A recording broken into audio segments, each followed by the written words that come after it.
કેમ છો બધા? હવે આપણે વિજ્ઞાનનો વિડિયો પ્રકરણ નંબર 12 વિદ્યુત જે આપણે ભણી રહ્યા હતા એની અંદર આપણે આગળ વધીએ. આપણે ટોપિક પહોંચ્યા હતા વિદ્યુત સ્થિતિમાન અને વિદ્યુત સ્થિતિમાનનો તફાવત. બરોબર, એના વિશે આપણે ભણશું. વિદ્યુત સ્થિતિમાન અને વિદ્યુત સ્થિતિમાનના તફાવત વિશે, કે વિદ્યુત સ્થિતિમાન એટલે શું અને વિદ્યુત સ્થિતિમાનનો તફાવત એટલે શું. સૌ પ્રથમ તમે ટેક્સ્ટબુક બધાએ સામે છે કે નહીં મને ખબર નથી, એટલે મેં પહેલાં ટેક્સ્ટબુક રાખી છે. આ ટેક્સ્ટબુકમાં જે લખ્યું છે એ હું વાંચી લઉં અને એના પછી આપણે એ વસ્તુ સમજશું. એટલે એકવાર તમને ખબર પડે કે આની અંદર શું આવે છે, બરોબર, પછી આપણે આગળ વધશું. તો હું વાંચું છું, તમારે ખાલી સાંભળવાનું છે કે આની અંદર શું આવશે. ધીમે ધીમે હું વાંચું છું, પછી આખી વસ્તુ સમજાવીશ કે વિદ્યુત સ્થિતિમાન અને વિદ્યુત સ્થિતિમાનનો તફાવત શું છે. બરાબર, એવું શું છે જે વિદ્યુત ભારને વહન કરાવે છે? આ સમજવા માટે પાણીના પ્રવાહ સાથે સામ્યતા વિચારીએ. સામ્યતા એટલે કોઈ પણને કોઈ સાથે સરખાવવું, એને શું કહેવાય? સામ્યતા કહેવામાં આવે છે. આદર્શ સમક્ષિતિજ નળીમાં પાણી વહન પામતું નથી, તેમ તાંબાના તારમાં વિદ્યુત ભારો જાતે ગતિ કરતા નથી. આ બધું હું તમને સમજાવીશ કે આ ક્યાં પાણી વહન નથી કરતું. તમારે અત્યારે ખાલી સાંભળવાનું જ છે કે આ સર શું કહે છે, એટલે તમને થોડોક મગજમાં આવે. શું કીધું છે? કોઈ પાણીની નળી હોય તો એમાં પાણીનું વહન પામતું નથી. એ કેવું તો કે આદર્શ સમક્ષિતિજ એટલે કે આમ સીધી કોઈ નળી હોય, આમ હું એમ કહું કે આ રીતે આમ નળી રાખી આમ સીધી, તેમાં પાણી ન થાય. કાં તો ખબર નહીં, એ હું સમજાવીશ. એ સાહેબ કે ત્યાં ખબર પડે. બરોબર, તેમ તાંબાના તારમાં વિદ્યુત ભારો જાતે ગતિ કરતા નથી. જો નળીના એક છેડાને ઊંચી સપાટી પર રાખેલ પાણીની ટાંકી સાથે જોડવામાં આવે તો નળીના બે છેડા વચ્ચે દબાણ તફાવત રચાય છે, જેથી નળીના મુક્ત છેડામાંથી પાણી બહાર આવે છે અને વહે છે. હવે આ નળી પહેલાં સીધી હતી, હવે એમ કહું કે પાણીની ટાંકી ઊંચી છે, તો આ રીતે આમ આડી રાખો અને પછી અહીંયા પાણી નાખો તો ઢાંકણાની બાજુથી પાણી નીકળે, એવું કહેવામાં આવે છે. આ વસ્તુ નીકળે કે ન નીકળે? નીકળે જ ને સાહેબ. પાણી આમ નીચું જ જાય. ઉપરથી કેવું જાય પાણી? ઉપરથી પાણી કેવું જાય? તો કે નીચું. તો નળી આમ હતી તો આમ કરી તો કે પાણી નીચું. કેમ? શું કામ? તો કે દબાણનો તફાવત થયો. ન સમજાય તો હું હમણાં દોરીને સમજાવીશ. ધાતુના વાહક તારમાં વિદ્યુત ભારોના પ્રવાહ માટે ગુરુત્વાકર્ષણ બળની કોઈ ભૂમિકા હોતી નથી.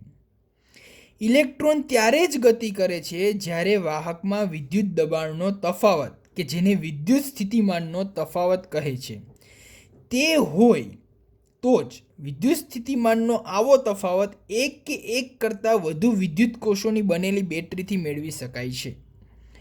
કોષની અંદર થતી રાસાયણિક પ્રક્રિયા કોષના બે છેડા વચ્ચે વિદ્યુત સ્થિતિમાનનો તફાવત ઉત્પન્ન કરે છે.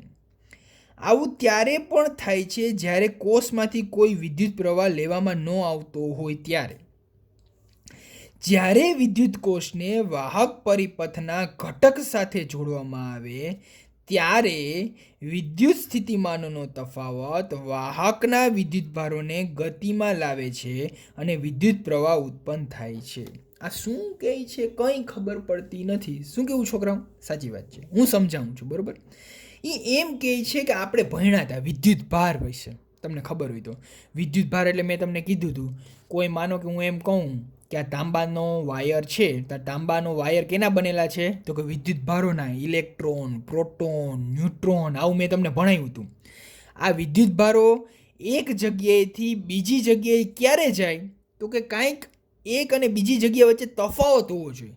આ તફાવત એટલે જ વિદ્યુત સ્થિતિમાનનો તફાવત, એમ કહે છે. સમજાવું છું. બરાબર, અત્યારે ખાલી આ ફકરો શું કહે છે ને, તમને કંઈક તફાવત વિશે કહે છે કે બે બિંદુ વચ્ચે કંઈક તફાવત આપણે ક્રિએટ કરવો છે. આ બે બિંદુ વચ્ચે ઊંચો નીચો હોય, ઉપર નીચો હોય તો કંઈક થાય, બાકી સીધે સીધું હોય તો કંઈ થતું નથી. આ વસ્તુ તમે ખાલી મગજમાં રાખો. બરાબર, હું સમજાવું ત્યારે તમને આ થોડીક મગજમાં રહેશે. બરાબર, કોઈ વિદ્યુત કોષ એટલે બેટરી. વિદ્યુત કોષ એટલે આપણી ભાષામાં કહું તો બેટરી, સેલ, ટોર્ચમાં અને બધે વાપરીએ છીએ ને એ, બરોબર. કોઈ વિદ્યુત પરિપથમાં વિદ્યુત પ્રવાહ જાળવી રાખવા માટે કોષને તેની અંદર સંગ્રહ પામેલી રાસાયણિક ઉર્જા વાપરવી પડે છે. વિદ્યુત કોષ એટલે બેટરી. બેટરીની અંદર શું હોય તો કે રસાયણ ભરેલા હોય, કેમિકલ ભરેલા હોય. તમને ખબર હોય તો છોકરાઓ, તમે કોઈ સેલ હોય ને તોડજો, તે અંદરથી કાળા કાળા કલરનું કંઈક નીકળશે. એ શું હોય તો કે કાર્બન, બરોબર. ન ચોયડો હોય તો આપણે જોશું, જ્યારે સ્કૂલ ઓપન થશે ત્યારે તમને પ્રેક્ટિકલ કરીને હું દેખાડીશ, બરોબર.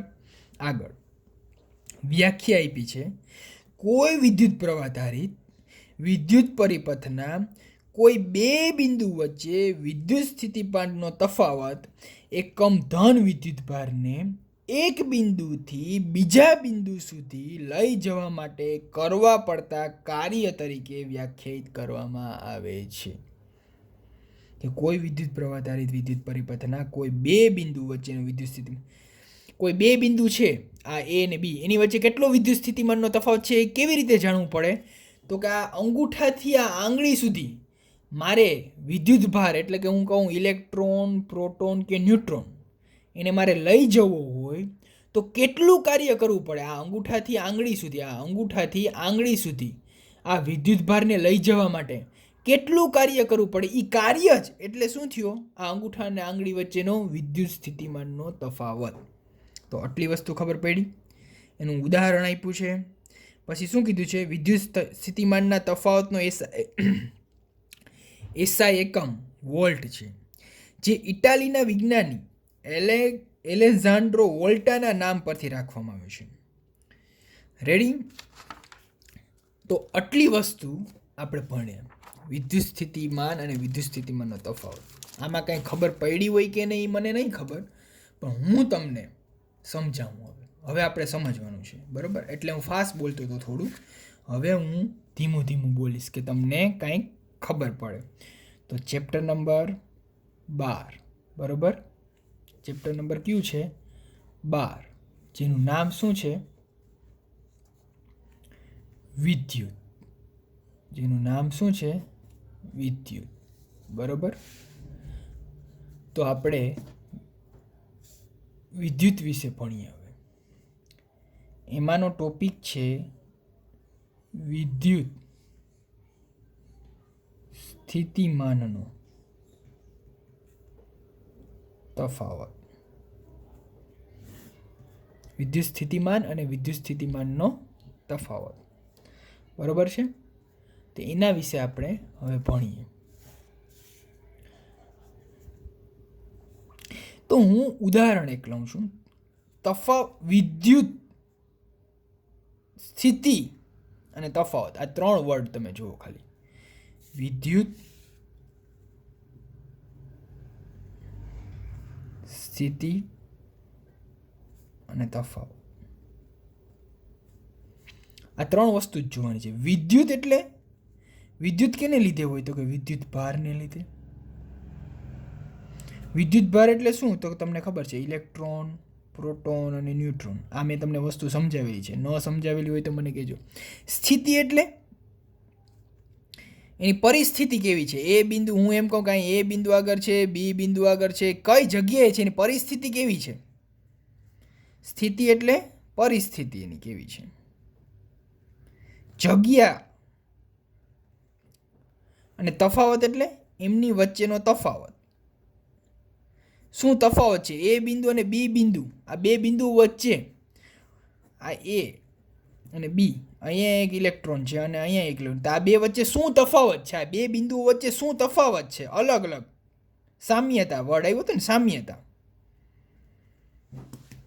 પહેલા તો તમને એ ખબર પડવી જોઈએ કે આ વર્ડ આપણને કહે છે શું તો કે વિદ્યુત ભારની જગ્યાના તફાવત અથવા એની પરિસ્થિતિ વિશે કંઈક કહે છે આ વસ્તુ.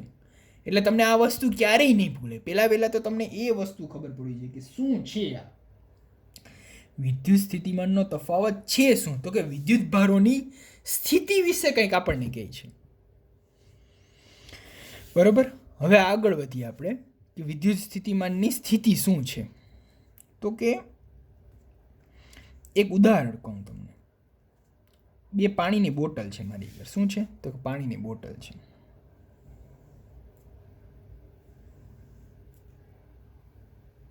આ બોટલ ફૂલે ફૂલ ભરેલી છે છોકરા, આખે આખી પાણીની ભરેલી છે.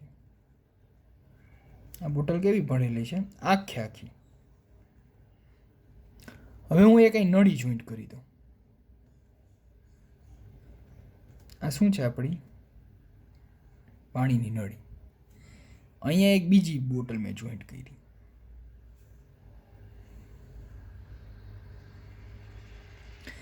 આ બોટલ કેવી છે? તો કે ખાલી. આ ભરેલી હતી. આ કેવી છે? તો કે ખાલી. હવે તમે મને એમ કહેશો આ પહેલા નંબરની બોટલ અને આ બીજા નંબરની બોટલ, બરોબર? તો પાણીની ગતિ આ નળીમાં કેવી હશે? તો તમે બધા મને એમ કહેશો કે આ પાણી છે ને પહેલીમાંથી બીજી બોટલમાં જશે. કેમ? તો કે આ ભરેલી છે અને આ ખાલી છે, તો આ પાણી કેવું જશે? અહીંયાથી આ ખાલીમાં જશે. ક્યાં સુધી જશે? કદાચ હું એમ કહું કે આ ટોટલ 10 લીટરની આખી બોટલ છે, બરોબર? તો અહીંયા 5 લીટર પાણી આવી જશે, એટલે બંને કેવા થઈ જશે? સરખા થઈ જશે. અહીંયા પણ હવે કેટલું રહેશે? તો કે 5 લીટર. આ બંને સરખા થઈ જશે એટલે આ નળીમાંથી પસાર થતું પાણી કેવું થઈ જશે? ઊભું થઈ જશે. પહેલી બોટલ અને બીજી બોટલ બંનેમાં પાણી કેવા થઈ ગયા? સરખા. તો નળીમાં પાણી પસાર થતું બંધ થઈ જશે. કયો કે હા. કેમ? કારણ કે હવે બંને સરખું થઈ ગયું. પહેલાં શું હતું? એક ભરેલું હતું અને એક અડધું હતું, તો પાણી પસાર થતું હતું. પણ હવે બંને વસ્તુ કેવી થઈ ગઈ? તો કે સરખી થઈ ગઈ. તો બંને વસ્તુ સરખી થઈ ગઈ તો પાણીમાં ફ્લો જશે નહીં. કારણ કે તમે તરત કેમ કીધું કે પહેલામાંથી બીજામાં જશે? એનું કારણ શું? કારણ કે એક ભરેલી છે અને એક ખાલી છે. થોડીક ભરેલી હોત તોય તમે એમ કે જે જાજુ હોય ને એનાથી ઓછા તરફ જાય. તમે તરત શું કહી? જાજુ પાણીમાંથી ઓછા તરફ જાય. પણ હવે તો બંને સરખા થઈ ગયા છે, બંને 5-5 લીટર. તો હવે કોઈ જાજુ નથી, કોઈ ઓછું નથી, એટલે પાણી આપણું શું થઈ ગયું? તો કે ઊભું રહી ગયું. તો હવે પાણી ઊભું રહી ગયું એનું કારણ શું?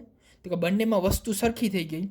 પહેલાં શું હતું? એક ભરેલ એક ખાલી. તો કે એકમાં શું હતું? તો કે દબાણ બંનેમાં અલગ અલગ હતા. હવા બંનેમાં અલગ અલગ હતી. આમાં હવા ઓછી હતી, આમાં હવા ઝાઝી હતી. દબાણનો તફાવત હતો. એટલે કે એક બોટલમાંથી બીજી બોટલમાં પાણીના પ્રવાહ માટે, પાણી જવા માટે, આ નળીમાંથી પાણી જવા દેવા માટે દબાણનો તફાવત મહત્વ હતો. અહીંયા શું કયો તફાવત લાગતો હતો? તો કે દબાણનો તફાવત લાગતો હતો. જ્યારે દબાણનો તફાવત સરખો થઈ ગયો, બંને વસ્તુ સરખી થઈ ગઈ, એટલે બંનેમાં દબાણ કેવું થઈ ગયું? સરખું. તો નળીમાં પસાર થતું બંધ થઈ જશે. ક્યારે? તો કે દબાણ સરખું થઈ જશે. એટલે કે 5-5 લીટર હોય તો હવા ભી એટલી, પાણી ભી એટલું, દબાણ સરખું. તો અહીંયા આપણે નળીમાંથી વહેતું પાણી શું થઈ ગયું? તો કે બંધ થઈ ગયું. બીજું ઉદાહરણ લો. આ પૃથ્વી છે આપણી, આવો ઢાળવાળો રોડ છે, બરાબર? આ એ પોઈન્ટ છે, બી પોઈન્ટ છે. આ એ પોઈન્ટ આગળ મારી ગાડી છે. આ મારી શું છે? તો કે ગાડી છે. તો એ પોઈન્ટ ઉપર જે ગાડી છે છોકરાઓ, એ બંધ છે, બરાબર? હાલતી બંધ એટલે ચાવી કાઢી લીધી છે, બરાબર? હવે મેં હેન્ડ બ્રેક ને બધું, બ્રેક ને બધું મૂકી દીધું છે. તો ગાડીની ડાયરેક્શન કેવી હશે? ગાડી કેવી રીતે જશે? તો તમે તરત એમ કહેશો કે આ એ થી બી જશે. કેમ? તો કે ઢાળ છે. ઢાળ છે ને બીજા નંબરમાં આની ઉપર શું વસ્તુ ઇફેક્ટ કરે? તો ગુરુત્વાકર્ષણ બળ. ગુરુત્વાકર્ષણ બળ શું કરે છોકરાઓ? બધી વસ્તુને નીચે ખેંચે. તો આ ગાડીને પણ કેવી ખેંચશે? નીચે ખેંચશે. એટલે ઊંચાઈનો તફાવત છે. એ બિંદુ કેવું છે? તો કે ઊંચું. બી બિંદુ કેવું છે? તો નીચું. ગતિ કેવી કરશે? તો કે ઊંચું તો નીચું. શું કામ? તો કે ગુરુત્વાકર્ષણ બળ. ઊંચીથી નીચી જશે. શું કામ? તો કે ગુરુત્વાકર્ષણ બળને લીધે. તો અહીંયા આપણે શું તફાવત હતો? તો કે ઊંચાઈનો તફાવત. કોઈ પણ વસ્તુને એક જગ્યાએથી બીજી જગ્યાએ જવા માટે એક તફાવત જોઈએ અને એના નામ અલગ અલગ છે. અહીંયા પાણીને જવા માટે દબાણ મહત્વનું હતું. અહીંયા ગાડીને જવા માટે ગુરુત્વાકર્ષણ બળ સાથે સાથે ઊંચાઈનો તફાવત મહત્વનો હતો. તો આ જે તફાવત છે જેને લીધે એક વસ્તુ એક જગ્યાએથી બીજી જગ્યાએ જાય છે, તો વૈજ્ઞાનિકે પણ એવું વિચાર્યું કે જે આપણે આગળ જે વાયર છે એમાં પણ એક છેડેથી બીજી જગ્યાએ વિદ્યુતભાર આપણાય. વિદ્યુતભાર એટલે કે આપણા ઇલેક્ટ્રોન, પ્રોટોન અને ન્યુટ્રોન. અત્યારે તો ખાલી ઇલેક્ટ્રોનને લીધે જ આપણો વિદ્યુત પ્રવાહ પસાર થાય છે. તો આ ઇલેક્ટ્રોન એક જગ્યાએથી બીજી જગ્યાએ જાય તો એ બે બિંદુઓ વચ્ચે કંઈક તફાવત થવો જોઈએ, તો જ આ એથી બી બિંદુએ જાય. બાકી આ વિદ્યુતભાર એક જગ્યાએથી બીજી જગ્યાએ જાય નહીં. તો આ તફાવત કેવી રીતે બનાવવો? અહીંયા આપણે બનાવ્યો તો અહીંયા ગુરુત્વાકર્ષણને લીધે થતો હતો. અહીંયા એક બોટલ ખાલી હતી એટલે હવાને લીધે થતો હતો. તો અહીંયા એ તફાવત ક્રિએટ કેવી રીતે કરવો, બનાવવો કેવી રીતે? તો સરસ મજાનું એક આપણે ઉદાહરણ લીધું કે આ તફાવત બનાવવા માટે એક આ વાયર છે, પાછળ સમજાવું. બરોબર, તો એક વાયર લીધો આપણે. બરોબર, આ વાયરને એક બેટરી સાથે કનેક્ટ કરી દીધો. કેની સાથે કરી દીધો? બેટરી સાથે. બેટરી એટલે વિદ્યુત કોષ, જે આપણી ટેક્સ્ટ બુકમાં લખેલ છે. બેટરી એટલે કે વિદ્યુત કોષ. પ્લસ અને માઇનસ, આ આપણો વાયર છે. બરોબર, જેવો તમે આ બેટરી સાથે આ વાયર કનેક્ટ કર્યો, પેલા હું એમ કહું કે એ બિંદુ પાસે 2 ઇલેક્ટ્રોન હતા, બી બિંદુઓ પાસે પણ કેટલા ઇલેક્ટ્રોન હતા? 2 બિંદુ. બંને જગ્યાએ સરખું હતું. બંને જગ્યાએ સરખું હોય તો તમને ખબર છે આ વિદ્યુતભાર અહીં જશે નહીં. વિદ્યુતભાર જશે તો જ વિદ્યુત પ્રવાહ પસાર થશે. મેં તમને સમજાવ્યું હતું વિદ્યુત પ્રવાહ એટલે શું. તો કે કોઈ પણ વાહકમાંથી પસાર થતા વિદ્યુતભારને વિદ્યુત પ્રવાહ કહે છે. આ વસ્તુ બી મેં તમને એકમ સમયમાં કોઈ વાહકમાંથી પસાર થતો વિદ્યુતભાર એટલે તે વાહકમાંથી પસાર થતો વિદ્યુત પ્રવાહ, આ વ્યાખ્યા આપણે આગળ ભણી ગયા છે. તો આ વિદ્યુતભાર એ થી બી જાશે કેમ? તો કે બેટરી કનેક્ટ કરી. હવે જેવી આપણે બેટરી કનેક્ટ કરી એટલે આ બેટરીના 2 છેડા જોઈન્ટ થઈ ગયા. બેટરી છે પહેલાં કેવા હતા? માનો કે હું આ બેટરી દોરું, બેટરીમાંથી એક પોઝિટિવ અને એક નેગેટિવ ટર્મિનલ નીકળે છે. બરાબર, એક વાયર નીકળે. આ બંનેને હું જોઈન્ટ કરું તો અંદર રાસાયણિક પ્રક્રિયા થવાનું શરૂ થશે. આ બંનેને હું જોઈન્ટ કરું તો રાસાયણિક પ્રક્રિયા થશે. જો હું જોઈન્ટ ના કરું તો રાસાયણિક પ્રક્રિયા થશે નહીં. તો અહીંયા મેં શું કીધું? પોઝિટિવ અને નેગેટિવ. આ તો વાહક છે, એ બેયને જોઈન્ટ કરી દીધા. તો હવે શું થયું? તો કે અંદર રાસાયણિક પ્રક્રિયા ચાલુ થઈ ગઈ બેટરીની અંદર. રાસાયણિક પ્રક્રિયા બેટરીની અંદર ચાલુ થઈ એટલે અહીંયા જે વીજભાર હતા એ કેવા થઈ ગયા? અનબેલેન્સ. પહેલાં કેવા હતા? સરખા. હવે શું થઈ ગયા? તો કે અનબેલેન્સ, અલગ અલગ તફાવત થઈ ગયો. તો આ બેટરીમાં ની અંદર થતી રાસાયણિક પ્રક્રિયાને લીધે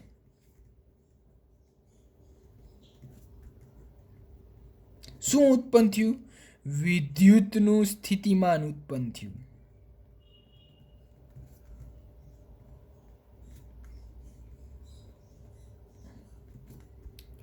હવે વિદ્યુત સ્થિતિમાન અહીંયા એ અને બી આગળ, બંને આગળ વિદ્યુત સ્થિતિમાન કેવા થઈ ગયા? અલગ અલગ. વીજભારના મૂલ્યો કેવા થઈ ગયા? અલગ અલગ. અહીંયા હું માનું કે હું એમ કહું 2 ઇલેક્ટ્રોન, તો અહીંયા કેટલા છે? તો કે 3 ઇલેક્ટ્રોન. સમજો આ રીતે. બરોબર, આગળ જતા હું તમને આ સમજાવીશ. તો અહીંયા શું થઈ ગયું? હવે વિદ્યુત સ્થિતિમાન બંને જગ્યાએ વીજભારના મૂલ્ય અલગ અલગ થઈ ગયા. તો હવે ઓછામાંથી ભારે અથવા ભારેમાંથી ઓછાએ આ વસ્તુ ગતિ કરશે. મેં કેમ તમને પાણીમાં કીધું હતું કે જ્યાં પાણી ઝાઝું છે ત્યાંથી ઓછા તરફ જશે. તો આ જ રીતે ઇલેક્ટ્રોનની અંદર ગુરુત્વાકર્ષણ બળ કાંઈ ઉપયોગમાં આવતું નથી, કારણ કે એનો વજન કેવો છે? ઓછો છે.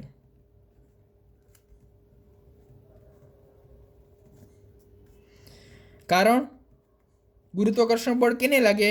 વજન હોય તો જ લાગે. જ્યારે ઇલેક્ટ્રોનને વજન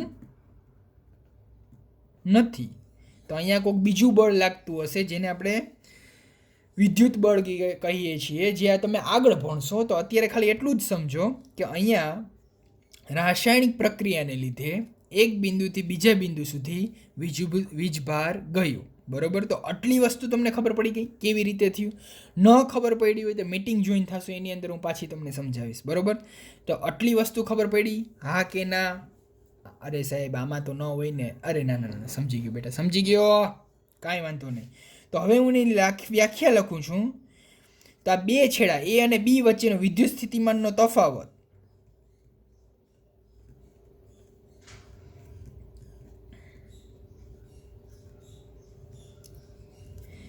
બે બિંદુઓ વચ્ચેનો વિદ્યુત સ્થિતિમાન તફાવત એટલે શું? એકમ ધન વીજભારને એક બિંદુથી બીજા બિંદુ સુધી લઈ જવા માટે કરવું પડતું કાર્ય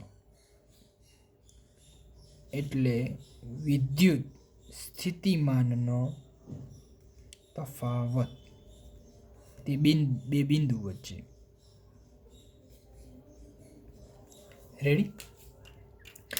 તો કે એક બિંદુથી બીજા બિંદુ સુધી લઈ જવા માટે આપણે જે કાર્ય કર્યું, આ બેટરી જોડીને જે આપણે કાર્ય કર્યું છે, આ કાર્ય એટલે જ શું થયું? વિદ્યુત સ્થિતિમાનનો તફાવત. કાર્ય આપણે કયા સ્વરૂપે છે? રાસાયણિક સ્વરૂપે છે. કયા સ્વરૂપે છે? રાસાયણિક સ્વરૂપે. અને એનું આઉટપુટ એટલે કે આપણને મળે છે કયા સ્વરૂપે? રાસાયણિકમાંથી વિદ્યુત ઉર્જા સ્વરૂપે આપણને મળે છે. બરોબર? તો અહીંયા એની વ્યાખ્યા ફરી સરથી બોલું છું. એક બિંદુથી બીજા બિંદુ સુધી લઈ જવા માટે, કેને લઈ જવા માટે? તો કે વિદ્યુત ભારને લઈ જવા માટે. બરોબર? તો કે એક બિંદુથી બીજા બિંદુ સુધી એકમ ધન વિદ્યુત ભારને લઈ જવા માટે કરવું પડતું કાર્ય એટલે તે બે બિંદુઓ વચ્ચેનો વિદ્યુત સ્થિતિમાનનો તફાવત. યાદ રહ્યું? હજી એકવાર બોલું છું. એકમ ધન વીજભારને એક બિંદુથી બીજા બિંદુ સુધી લઈ જવા માટે કરવું પડતું કાર્ય એટલે તે બે બિંદુઓ વચ્ચેનો વિદ્યુત સ્થિતિમાનનો તફાવત. બરાબર છોકરાઓ? ના યાદ રહે, કંઈ ના સમજાય તો કંઈ વાંધો નહીં. હું તમારી જ્યારે આ વિડીયો પતશે ત્યારે મીટિંગ અટેન્ડ કરીશ, ત્યારે હું તમને પાછું સમજાવી દઈશ અલગ અલગ ઉદાહરણ સાથે. બરાબર? અહીંયા સમયની અવધિ સાથે બરાબર ચાલીએ છીએ. નવી વસ્તુ કરી રહ્યો છું. બધા સપોર્ટ કરજો મને. કેવું લાગે છે બધા મને પર્સનલી ગમે એ રીતે મને કહેજો. બરાબર? ઘણા છોકરા મારી યારે કનેક્ટેડ છે. તમારે ગુજરાતી મીડિયમમાંથી પણ મારી યારે રેગ્યુલર વાત કરતા હોય ઘણા બધા કે સર આ નથી સમજાતું, રેડિયો સિલેબસ શું છે, કાંઈ પણ પ્રોબ્લેમ હોય તો તમારે પૂછી લેવું મને. બરાબર? ચાલો હવે આપણે આગળ વધીએ કે વિદ્યુત સ્થિતિમાનનો તફાવત. આ બધી વસ્તુ શોધી કોણે? તો કે ઇટલીનો વૈજ્ઞાનિક હતો વોલ્ટા. આ બધી વસ્તુ આ વોલ્ટા વૈજ્ઞાનિકે શોધેલી છે. આ વૈજ્ઞાનિક હતો છોકરા. એના નામ ઉપરથી જ વિદ્યુત સ્થિતિમાન ના તફાવતનો એસઆઈ એકમ આપેલો આપ્યો, જેનું નામ છે વોલ્ટ. શું નામ છે? વોલ્ટ. જેને વી વડે દર્શાવવામાં આવે. કેના વડે દર્શાવવામાં આવે? વી વડે. બરોબર? આ વૈજ્ઞાનિકના નામ ઉપરથી જેનો એસઆઈ એકમ આપેલો છે વોલ્ટ. પછી બીજું શું કીધું? આ વિદ્યુત સ્થિતિમાનનો તફાવત માપી કેવી રીતે મપાય? તો કે વિદ્યુત સ્થિતિમાનનો તફાવત માપવાનું મીટર વોલ્ટ મીટર છે. કયું મીટર છે? Volt meter. બરાબર? આ વોલ્ટ મીટર મેં તમને વાત કરું તો સમાંતર જોડાણમાં જોડવામાં આવે. કેમાં હોય? સમાંતર જોડાણમાં. આ બધી વસ્તુ શ્રેણી સમાંતર એવું હું તમને ભણાવીશ. બરોબર? પણ આગળ શ્રેણી શું છે, સમાંતર શું છે, બરોબર, એની સંજ્ઞા કંઈક આવી છે. બરોબર? આ સંજ્ઞા એ પણ આના પછીના ચેપ્ટરની અંદર આપણે ભણશું. તો વિદ્યુત સ્થિતિમાન અને સ્થિતિમાનનો તફાવત એટલે શું એ ખબર પડી ગઈ. ટૂંકમાં કહું તો એક જગ્યાએથી બીજી જગ્યાએ એકમ ધન વિદ્યુત ભારને તમારે લઈ જવું પડે અને એ જે કાર્ય કરવું પડે એ જ એનો વિદ્યુત સ્થિતિમાનનો તફાવત. આટલી વસ્તુ તમારે યાદ રાખવાની. બીજું એનો એસઆઈ એકમ શું થાય? તો કે વોલ્ટ. કેના વડે દર્શાવવામાં આવે? તો કે વી વડે દર્શાવવામાં આવે. અને એને કેવી રીતે જોડવામાં આવે? તો કે સમાંતર જોડાણમાં. આ વસ્તુ હું તમને આગળ ભણાવીશ. શ્રેણી એટલે શું, સમાંતર એટલે શું. અને બીજું એનો વોલ્ટેજ આપણે માપવા માટે જે મીટર વપરાય છે એની સંજ્ઞા કેવી રીતે દર્શાવવામાં આવે તો કે વોલ્ટ મીટરને આવી રીતે વી અને પછી ગોળ ચકડાની અંદર પ્લસ અને માઇનસ આ રીતે દર્શાવવામાં આવે છે. તો આટલી વસ્તુ તમને ખબર પડી ગઈ. હવે આપણે વિદ્યાર્થી મિત્રો અલગ ટાઈપની એક વ્યાખ્યા ભણીએ. તમારી ટેક્સ્ટ બુકમાં ભી લખેલી છે, હું ભી લખું છું, બરોબર, કે એ સૂત્ર આપણે બનાવીએ છીએ જેના ઉપરના દાખલા રિડ્યુસ સિલેબસની અંદરથી ઘણું નીકળી ગયું છે, પણ હું ભણાવું છું તમને બધું, ખબર છે ને, ભણાવીશ બધું. આપણી એક્ઝામ લેશું એમાં એવી કોઈક વસ્તુ હશે કે જે રિડ્યુસ સિલેબસમાંથી પૂછાણી હશે તો બી તમારે એ કરવી પડશે, કારણ કે મેં ભણાવી હશે એટલે, બરોબર. તો એનો કોઈ પ્રશ્ન ના આવવો જોઈએ, બરોબર. ના બી પૂછું એવું જરૂરી નથી, પણ હું એમ માનું કે મારે તમને બધાને માર્ક લેવડાવવા છે, તો તમારે બધાએ પ્લીઝ હું કહું એમ કરો એટલે બધાને માર્ક આવશે. બહુ પેપર યાર છોકરાઓ, તમે કેવા પેપર લખ્યા યાર, સારા પેપર લખો, બરોબર. આગળ તો વિદ્યુત સ્થિતિમાન નો તફાવત એટલે કરવું પડતું વિદ્યુત સ્થિતિમાનનો તફાવત. દેખાય છે તમને છોકરાઓ? હા કે ના? દેખાય છે? 1 સેકન્ડ, સોરી, મને કરવું પડતું કાર્ય શું કામ કરીએ છીએ? તો કે વિદ્યુત ભારને એક જગ્યાએથી બીજી જગ્યાએ પહોંચાડવા માટે, બરોબર. કાર્યને આપણે શું કહીશું છોકરાઓ? કાર્યને આપણે શું કહીએ તો કે ડબલ્યુ. કાર્યને આપણે શું કહીએ? ડબલ્યુ ના છેદમાં ક્યુ. વર્ક, કાર્ય એટલે વર્ક, અને વિદ્યુત ભાર એટલે ઇલેક્ટ્રિક ચાર્જ, જેને આપણે કહીએ છીએ ક્યુ. વિદ્યુત સ્થિતિમાન તફાવત એટલે વી. તો સૂત્ર શું બન્યું? વી બરાબર ડબલ્યુ ના છેદમાં ક્યુ. આ વસ્તુ તમારે યાદ રાખવાની છે. વી બરાબર ડબલ્યુ ના છેદમાં ક્યુ.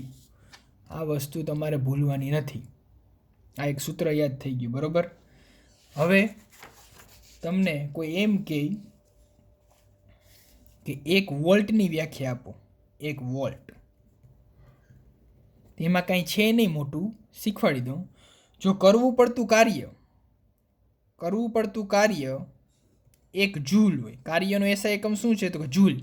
કરવું પડતું કાર્ય 1 જૂલ હોય અને પસાર થતો વિદ્યુત ભાર 1 કુલમ હોય. વીજભાર કેટલો હોય? 1 કુલમ.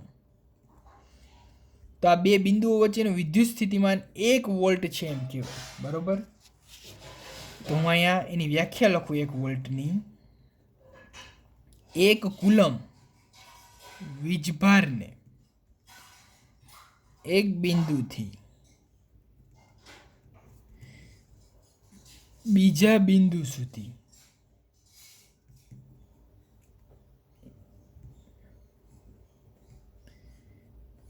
લઈ જવા માટે કરવું પડતું કાર્ય 1 જૂલ હોય તો તે બે બિંદુઓ વચ્ચેનો વિદ્યુત સ્થિતિમાનનો તફાવત 1 વોલ્ટ છે તેમ કહેવાય. શું કહે છોકરાઓ? કે એક બિંદુથી બીજા બિંદુ એટલે કે એ થી બી સુધી 1 કુલમ વીજભાર લઈ જાવ આપણે. કુલમ શું છે? વીજભારનું એક એસઆઈ એકમ. માનો કે હું એમ કહું કે મારી ઘર ખાંડ છે તો તરત તમે કહેશો કેટલી છે? 1 કિલોગ્રામ, 2 કિલોગ્રામ. તો કિલોગ્રામ એનું શું થયું તો કે એસઆઈ એકમ. એમ 1 કુલમ એટલે એનું શું થયું? એકમ. 1 કુલમ વીજભારને એ થી બી બિંદુ સુધી લઈ જાઓ. તો એના માટે જે આપણે કાર્ય કરવું પડે છે, એટલે આ જે આપણે બેટરી જોડવી પડે, આ બેટરી કેટલા પાવરની બેટરી જોડવી કે આ વીજભાર એક જગ્યાએથી બીજી જગ્યાએ જાય. 1 કુલમ વીજભાર એ થી બી બિંદુએ જાય, એ કેટલા પાવરની બેટરી જોડવી. આ પાવર વર્ડ મારે વપરાય નહીં, પણ ખાલી તમને સમજાવું કે કેટલી કેપેસિટી હોવી જોઈએ કે 1 કુલમ વીજભાર બીજી જગ્યાએ જાય, કેટલું કાર્ય કરવું પડે. આ જ વસ્તુ એટલે એનું શું થયું એક. જો માનો કે હું એમ કહું કે આ બેટરી 1 જૂલની છે, જૂલની ન કહેવાય, બેટરી હંમેશા વોલ્ટમાં હોય એટલે વોલ્ટની છે, બરાબર. પણ ખાલી સમજાવવા માટે કહું કે આની રાસાયણિક કેપેસિટી 1 જૂલ હોય તો 1 જૂલ એનર્જી વાપરી અને 1 કુલમ વીજભાર એક જગ્યાએથી બીજી જગ્યાએ પહોંચાડે તો આ બેટરી 1 વોલ્ટની છે એમ કહેવાય, બરાબર. તો જૂલ પર કુલમ, વોલ્ટનો બીજો એકમ થયો જૂલ પર કુલમ. તો વોલ્ટ બરાબર તમે જૂલ પ્રતિ કુલમ બી લખી શકો. વોલ્ટ બરાબર આ કુલમને તમારે ગુણાકારમાં લખવું હોય તો તમને ખબર છે માઇનસની સાઇન ઉપર આપી છે, તો જૂલ ઇન્ટુ કુલમ ઇન્વર્સ આ બી લખી શકો. તો આ બે વસ્તુ બી તમારે યાદ રાખવાની છે, બરાબર. તો આજે અહીંયા સુધી રાખીએ. પ્રશ્ન હું તમને મીટિંગમાં પૂછીશ. તો અહીંયા સુધી બસ, બાય.